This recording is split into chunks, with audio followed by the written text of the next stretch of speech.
Tenemos la visualización del cuello vesical, como habíamos dicho, y ahora con el modo M observamos si hay cistocele, la vejiga quedaría más hacia un lado que al otro. Observamos la vagina, el canal anal y los haces del elevador del ano. Usamos el modo M, observamos que aquí la referencia es el cuello vesical y vemos cómo se mueve esta estructura. Visualizamos los haces del elevador del ano y podemos tomar las medidas del movimiento. En el plano sagital, la imagen es ahora un poco diferente. Se ve el útero en flexión, en anteroflexión y se visualiza un DIU. La zona de la vagina se visualiza en la uretra y la zona posterior es el elevador del ano.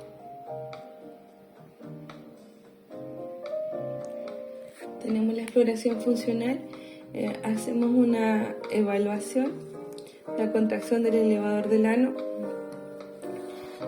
la valsalva, contracción del periné, contracción y relajación del periné, ver cómo se mueve el cuello vesical, se activa la pared abdominal y el empuje que va a desenfocar la sonda. Aquí va a tener esto en cuenta cuando las contracciones son muy fuertes al activar la zona, porque te va a tirar la sonda encima. Le damos una orden, pedimos una tos, pedimos que haga una contracción de la pared lateral del abdomen, le pedimos que haga un drawing, vemos qué pasa con el abdomen y con los elevadores del ano, observamos las sinergias y las disinergias, recordamos que la sonda y nuestras manos son los elementos de evaluación. Tenemos la sagital, donde vemos el útero, la vejiga, la uretra, que a veces es difícil de ver, la vagina y el elevador del ano. Vemos qué sucede con la uretra cuando se contrae el elevador del ano, si se mueve o no, si hay una hipermovilidad al aumentar la presión o no. Tenemos la valoración cuantitativa. Activar el modo M, localizar lo mejor que podemos el cuello vesical y una vez ubicado activar el modo M, solicitar la contracción y la relajación. Sacamos la medida de inicio, colocar el cursor y la contracción y la relajación, ver cómo se desplaza en un modo M. Podemos analizar el volumen vesical. Hacemos un zoom para mejorar las medidas. Establezco dos pantallas, una en modo sagital y otra en modo transversal. Lo congelo para medir la ecografía postmiccional, idem, pero es mucho más difícil ubicar cuando no hay residuo postmiccional, porque no se ve tan negrito. Postmiccional, la vejiga está mucho más chiquita, vemos cómo se flexiona el útero hacia adelante. Hubiera residuo postmiccional, sospecharíamos de obstrucción. En la paciente no hay. Aprovechamos de buscar la sensación de la vejiga hiperactiva y está llena, quiere hacer pis y muestra que realmente no está llena. Qué lindo se ve el útero. Úteros.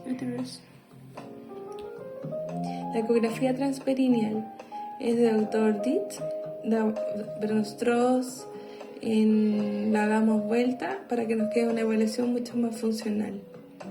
Hacemos la vista gine y esta sería la vista gine, la vista gine y la vista gine. El doctor Dietz, que hace transducción atrás del piso pélvico. En ginecología, el piso pélvico, a través de la modalidad perineal endocavitaria, nos puede mostrar exactamente lo mismo. Con una técnica bastante sencilla, usando un traductor convexo volumétrico, vamos a utilizarlo en imágenes para hacer imágenes 3D. Apoyada sobre el periné en el paciente, sobre la vulva al sentido vertical. De esta forma vamos a tener los tres planos ortogonales, medio sagital y coronal. Y de esta forma también el axial. Esto es lo que nos permite tener imágenes que son muy similares a las obtenidas por medio de resonancia.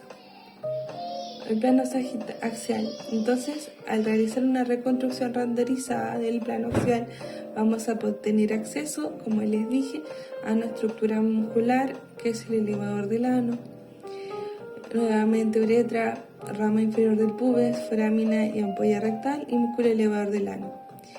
Ultrasonido 3D. De esta forma vamos a poder ver cuando una estructura cuando una estructura está normal o cuando una estructura muscular se ha perdido.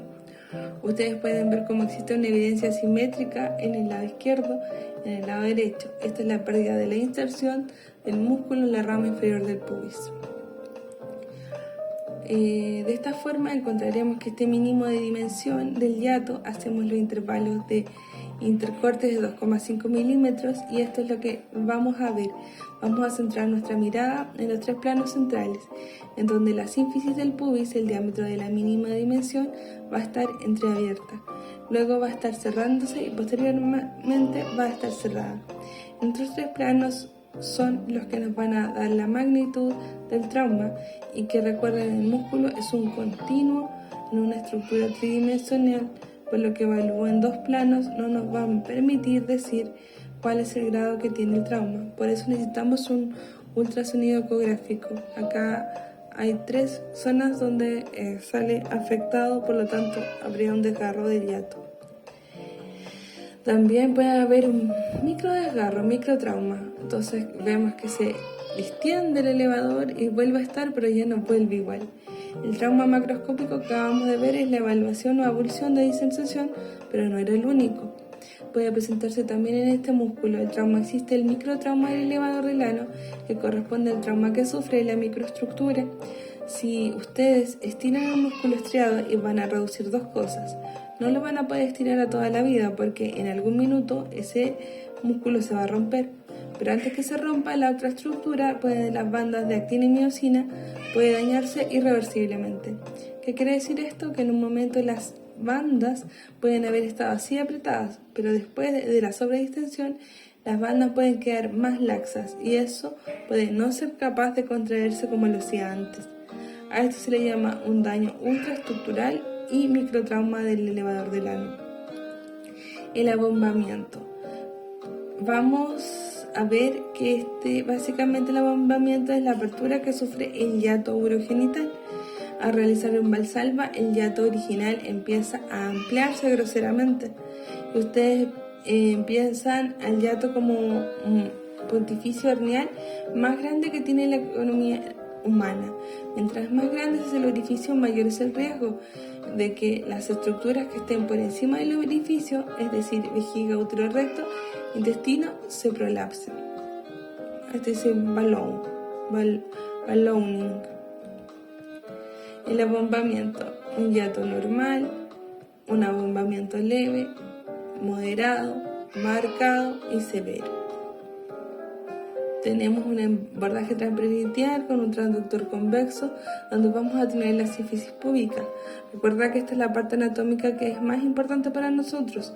La uretra, la vejiga y la vagina, el canal anal o el complejo esfinteriano y la ampolla rectal, el tabique rectovaginal y finalmente el elevador del ano y el músculo puborectal. Entonces miren cómo estos tres niveles, que les comentaba en un principio, están concentrados en 5 o 6 centímetros de la parte más externa del cuerpo perineal, la parte más externa del perineo. Entonces, estas son las estructuras que vamos a evaluar en el piso pélvico. La paciente en posición de litotomía, colocamos el transductor convexo, imaginamos dónde se quedaban estas estructuras y vamos a evaluar entre 5 a 6 centímetros inferiores. Miren la sínfisis del pubis, el diafragma muscular superior, donde estaba el músculo elevador del ano y las estructuras que vienen de ahí hacia abajo, donde vamos a tener la sínfisis del pubis, uretra, la vagina, el canal anal y la ampolla rectal. Tenemos acá los tres niveles de Delancey.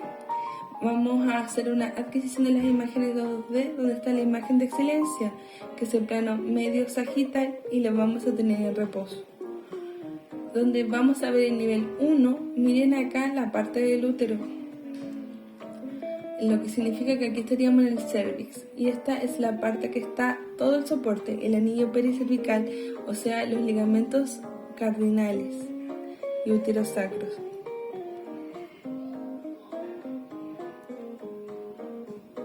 Luego vamos a ver el nivel 2, donde aquí está la uretra y vemos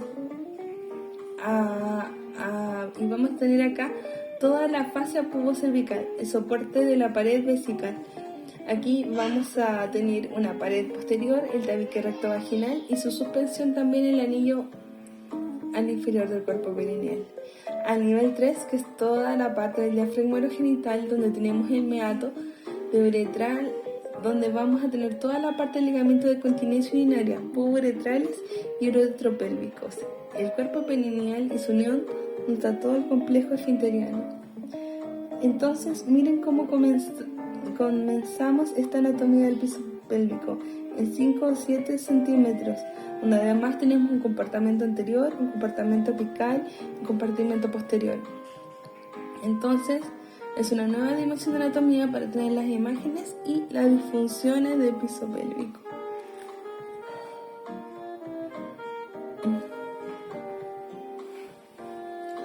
Tenemos al detrusor. Recuerden que los ginecólogos lo ven al revés.